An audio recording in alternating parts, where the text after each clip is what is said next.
25 जनवरी को दोपहर बाद 3 देशों में एक आफत ने दस्तक दी। 3 देशों के कई शहरों में बिजली अचानक गायब हो गई। मेट्रो, ट्रेन और हवाई जहाजों की उड़ानें प्रभावित हो गई। जनजीवन बुरी तरह से अस्त व्यस्त हो गया। इसके बाद अफरा तफरी मच गई। किसी को समझ नहीं आ रहा था कि हुआ क्या है, आखिर कौन से है वो देश और ब्लैकआउट क्यों हुआ है। इस रिपोर्ट में देखिए।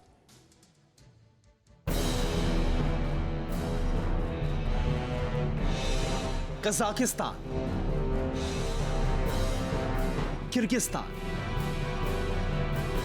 और उज़्बेकिस्तान।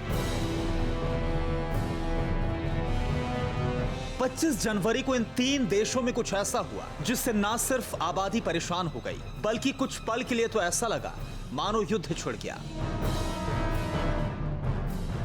जी हां, कजाकिस्तान, किर्गिस्तान और उज़्बेकिस्तान मध्य एशिया के इन 3 देशों में 25 जनवरी को ब्लैकआउट हो गया। ब्लैकआउट यानी इलेक्ट्रिकल पावर का पूरी तरह से बंद हो जाना।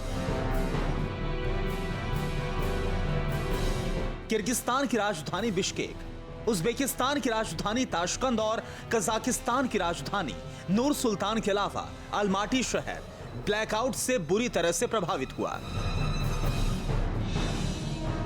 ये चारों शहर एक साथ अंधेरे में डूब गए। 3 देशों की राजधानी के हवाई अड्डों पर उड़ानों पर भी असर पड़ा। ब्लैकआउट के चलते इन 3 देशों में कई घंटों तक अफरा तफरी मची रही। कई मेट्रो ट्रेनें तो टनल में ही फंस गई। घंटों तक पावर नहीं होने की वजह से इन 3 देशों में लंबे ट्रैफिक जाम भी लगे। अब सवाल है कि आखिर ये ब्लैकआउट हुआ क्यों? दरअसल ये तीनों देश कभी सोवियत रूस का हिस्सा थे। आज भी इन तीनों देशों के पावर ग्रिड आपस में जुड़े हुए हैं। कजाकिस्तान के जरिए ये रूसी पावर ग्रिड से भी जुड़े हैं। शक जताया जा रहा है कि कजाकिस्तान की पावर ग्रिड पर लोड बढ़ने की वजह से ये ब्लैकआउट हुआ। हालांकि अभी आधिकारिक बयान नहीं आया है। Bureau report, TV9 Bharatvarsh. Corona धर्म नहीं देखता, जात नहीं देखता, अमीर गरीब ऊंच नीच नहीं देखता। कोरोना सिर्फ मौका देखता है, लेकिन आप उसे मौका मत दीजिए। बस इतना कीजिए, जब कभी दफ्तर से, बाजार से घर लौटिए तो इतना ख्याल जरूर रखिए कहीं आपके साथ कोरोना आपके घर तो नहीं जा रहा।